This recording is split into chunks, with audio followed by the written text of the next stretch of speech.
Welcome back to Face the Nation. We want to continue our conversation now with Senator Chris Murphy of Connecticut. Senator, I want to get into the specifics of some of what you are talking to your fellow senators about, but I want to start with something else. I grew up in the town next to Sandy Hook. I know you represented that district when you were a congressman at the time of the shooting. You spoke on the Senate floor quite passionately this week about not just the victims, but the survivors and the PTSD that these little children have just walking back into a classroom and remembering having to walk over bodies. Can you talk a little bit about what this does to a community, to the first responders, and to the survivors? Especially in these smaller towns, I just think it's important to understand how communities can't come back from this, because data says everybody that's killed has 20 people that experience diagnosable trauma because of that murder. But in these schools, every single kid in Sandy Hook and Uvalde heard those gunshots. They all know the kids that died. Many of them did in Sandy Hook have to walk over and around dead bodies. These are horrific, grisly stories. And of course, the same thing can be said of neighborhoods like the one that I live in the south end of Hartford. These are neighborhoods where kids fear for their life every single day when they walk to and from school. Frankly, for many of these kids in urban neighborhoods, school is the safe place. Every single day is a trauma because they fear for their lives. So we need to understand we are putting on top of kids today who already are living in an era of social media and pandemics, a level of trauma and fear that makes it very difficult for them to learn when they are in school. I've got 2 school-age kids, you've got young kids, and the idea that they have to worry about where they're going to run in their school if a shooter walks in, instead of worrying about how they're going to do on a test that day, it only happens in America. And when a shooting like this happens in a neighborhood or in a school, those communities never, ever recover. That's just the reality. Thank you for that. On the specifics, how would your federal background check have stopped either of these 2 shooters? In Buffalo and in Texas, neither of them had criminal records. Neither of them had known mental health issues. New York already had a red flag law. That didn't stop the shooter there in Buffalo. How would these proposals have stopped these cases? So listen, I just don't get into the trap of having to write a law for the last mass shooting that captured the nation's attention. What I know is that on the same day of the shooting in Uvalde, there were 100+ other people in this country who died, and their mothers and fathers are grieving just as hard as the parents in Uvalde. So by tightening up the nation's background checks, data shows us that we will save thousands of lives. And yes, a federal red flag law like the one we're talking about in these negotiations certainly could have helped in Texas. What we also know is that federal funding to help implement these laws, to make law enforcement know how to use them, can help in many states as well. So no one law is going to save everybody, but there's a lot of lives to be saved by the things that are on the table in these negotiations. All right, Senator, thank you for your time today. We're going to go now to Orlando, Florida, and Democratic Congresswoman Val Demings. Before serving in Congress, she was the chief of police for Orlando. Congresswoman, thank you so much for joining us. It's great to be with you. As a former police chief, what is the single piece of legislation that you think would be most effective right now? Well, Margaret, look, 27 years at the police department, served as the chief of police. Our primary responsibility was the safety of the people that we served. And I believe that we have a direct obligation. I cannot, like I'm sure millions of Americans across the nation, cannot get the faces of those survivors from the classroom in Uvalde. We have a direct obligation to move forward to make sure that they're safe. I believe right now, if the United States Senate, because the House has done their job, I believe right now, if the Senate would look at passing the background check law, as well as looking at red flags. Right here in Florida, we have almost 6,000 cases where red flag laws have made a difference, at least according to law enforcement and other people involved in those cases. And we have a direct obligation to do what we can when we can. And I believe that those are 2 pieces of legislation that have overwhelming public support. Yeah. We can get it done if the Senate has the political will to do it. Do you think there needs to be more federal money to shore up security at schools? The White House says they've already helped to push about $10 billion out to states for public safety. I think we also should look at school safety every day. I think there should always be an assessment. As technology has changed, we need to use the best, the most state-of-the-art technology. But Margaret, our children are not in school 24 hours a day. So certainly, let's make sure we make our schools secure. Let's make sure we try to eliminate the human error factor. But what about churches? What about synagogues? What about grocery stores? What about movie theaters? We've got to do a job of keeping guns out of the hands of dangerous people. There again, the Senate can take action on that. I want to ask you about this response in Texas, because apart from the shooter, now there's this probe of what the police did with their response that day. You know, after the massacre in Parkland, the school officer who was assigned to protect those kids was later charged with criminal negligence for his inaction. Given what we've learned about what happened in Texas, should we expect the same there? Well, what we must demand is a thorough and complete investigation. Margaret, I served as a law enforcement officer pre-Columbine. I served as a law enforcement officer post-Columbine. Pre-Columbine, we would respond to an active shooter situation, we would secure the perimeter, and then we would wait for the crisis negotiators and the SWAT team. I served as a crisis negotiator for 12 years. We all know post-Columbine, there is no time to waste, that the officers on that scene are expected to go into those active shooter situations. We trained on it at the Orlando Police Department, and every sworn member, including the chief of police, went through the active shooter training. So obviously, that did not happen. The other important thing, those early minutes after the shooting, we know that there's a demand for more and more information, but the information that we give, especially when we say an SRO, a school resource officer, went in and basically engaged the suspect and ammunition or bullets were fired, and that's not true. The communications, we have to make sure that it is as clear and as accurate as possible. So there's a lot of work to do there. We have certainly more questions than answers, and I know that we're going to get to the bottom of it. Should there be some sort of federal probe or some sort of school shooting safety board at the federal level, or is this all up to Texas State Police? Well, what we do know is that there were multiple agencies involved. I personally think the wrong agency was in charge of that scene, but let me say this, I wasn't there on the ground. I know that police officers have a tough job in these active shooter situations, as we've seen time and time again. They're usually outgunned, we know that. But we must, Margaret, demand an investigation, and I believe the FBI, I mean, that would be my vote for a federal investigation, but I do believe, since there were so many agencies involved on the ground, it's important that we know what role every agency played. It's important that we know, was there any discussion about going in, those 19 officers who I'm told were in the hallway, were there any discussion between other commanders from other departments? We must know the answers to those questions, and I think a federal investigation is certainly in order. Let me ask you quickly, are you satisfied with the scope of President Biden's executive order on reform this week? Well, I certainly think the duty to intervene, and look, we know that police departments come in different sizes, some that are 35,000, some are as small as 10 or 6.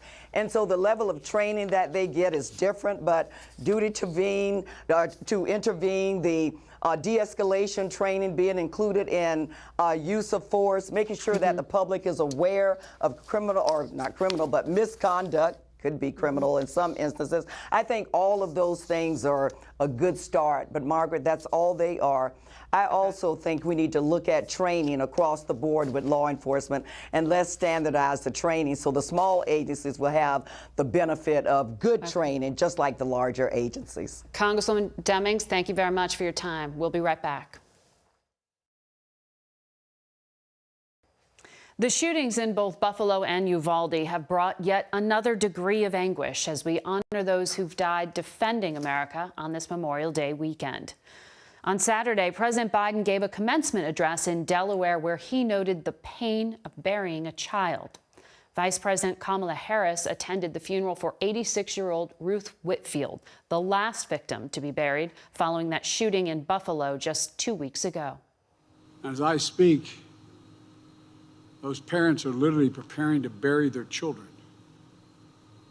In the United States of America, to bury their children. There's too much violence, too much fear, too much grief. And so this is a moment that requires all good people, all God-loving people, to stand up and say, we will not stand for this. Enough is enough.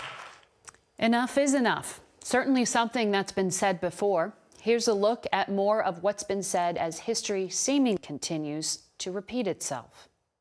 There is a numbing regularity to each tragic shooting in America. But the mass murder of elementary school children is enough to take our collective breath away. To lose a child is like having a piece of your soul ripped away. As we watch those Uvalde parents, we pray that none of us ever bury our children or count the anguish seconds until we're told whether our child survived, that we never have to resort to DNA samples to identify their body. How can American parents endure that nightmare? How can our kids? In the past decade, there have been 3,500 mass shootings. But how do you measure the collateral damage or the trauma, the anxiety that sits with witnesses and first responders? We promised to protect our kids after Columbine. We must do more to reach out to our children and teach them to express their anger and to resolve their conflicts with words, not weapons. And Virginia Tech. Schools should be places of safety and sanctuary and learning. The slaughter of 21st graders in Sandy Hook shocked our conscience. No single law, no set of laws can eliminate evil from the world or prevent every senseless act of violence in our society. But that can't be an excuse for inaction. Congress did not act. But since that time, Connecticut and other states signed more than 350 pieces of gun safety legislation into law. The upswell of activism among teens who marched for their lives after the 2018 Parkland shooting did not change federal law. No child, no teacher should ever be in danger in an American school. But it did lead to modest changes in the state of Florida. Is that enough? As we drop off our own kids at school, the question among many parents remains, how do we protect them? And is this really the best we can do? We are joined now by two people who lived through similar horrors to what we have seen in Uvalde. Nicole Hockley's son Dylan was 6 years old when he was killed at Sandy Hook Elementary School. Hockley is now the CEO of Sandy Hook Promise Foundation. Jacqueline Corin was the junior class president at Marjorie Stoneman Douglas High School in Parkland, Florida. She and her classmates organized the March for Our Lives in Washington in 2018, and they are planning another march here in just a few weeks. Good morning to both of you. I'm sorry you had to listen to that revisiting of history. I know it is painful. And I thank you both for coming on and speaking so bravely today. I want to ask you, Nicole, the Washington Post is now reporting that the shooter had a history online using threatening language, specifically targeting violence against young women in particular. He was described as rage-filled, isolated, into video games. I know you're working to raise awareness of warning signs. Are these common signs? Is this what we need to be looking for? Yes, unfortunately, in almost every mass shooting or incident of violence like this, there are signs present. We just need to learn to know what to recognize, how to recognize them, and then how to take action. That's what we teach across the country at Sandy Hook Promise, and it has had tangible impact and lives saved and school plan shooting plans averted. However, that's about behavioral change and how do we know what to look for and take action. We also then need legislation to support and enforce those behaviors. So it's an and situation, not an or, but knowing the signs and recognizing them is critical to preventing violence before it happens. What kind of legislation? Is that the sort of red flag law that is being floated?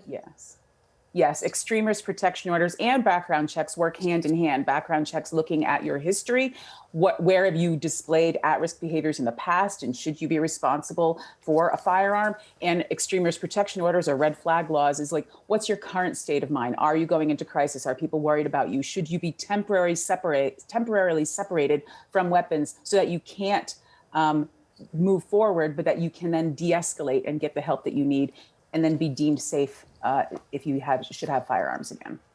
Jacqueline, I know that you are working to organize a protest here in Washington in the coming weeks. What's the goal? What's the specific ask? Well, the ask is that our elected officials in our U.S. Congress actually do something. I mean, over 150 gun laws around the country have been passed on a state level since 2018, the first March for Our Lives, after the shooting at my high school in Parkland. Everything from raising the age to buy a firearm from 18 to 21 in Florida, extreme risk protection orders in Virginia, the prohibition of firearms at polling sites in Colorado. But the reality is that those state laws is not enough. It wasn't enough to prevent the mass shooting in Buffalo 2 weeks ago or the mass shooting in Uvalde a couple days ago. So we're getting back out there and calling on our U.S. Congress to actually care this time around, because children are dying. In this elementary school, they were children. In your high school, many of your colleagues, you yourself, are of voting age now. Is this something that you see real political mobilization around, particularly going into, for example, November and the midterm races? Is this something that you see a movement forming around? Absolutely. I mean, the reality is that young people are absolutely terrified in this country, and rightly so. I mean, getting shot is the leading cause of death among young people now. And we can't even enter the spaces that are supposed to make us feel the safest, the places where we're meant to grow and become educated citizens without fearing that we are going to be shot dead in our seats. I'm 4 years removed from the shooting at my high school, and I still fear that I picked a seat a little too close or a little too far from an emergency exit in my college lecture hall. And no student in this country should have to feel that way. In 2018, we saw record youth voter turnout in those elections, about 36% of youth voter turnout, which was the highest ever in a midterm election. And I hope that we can push to make that percentage even larger this year in 2022.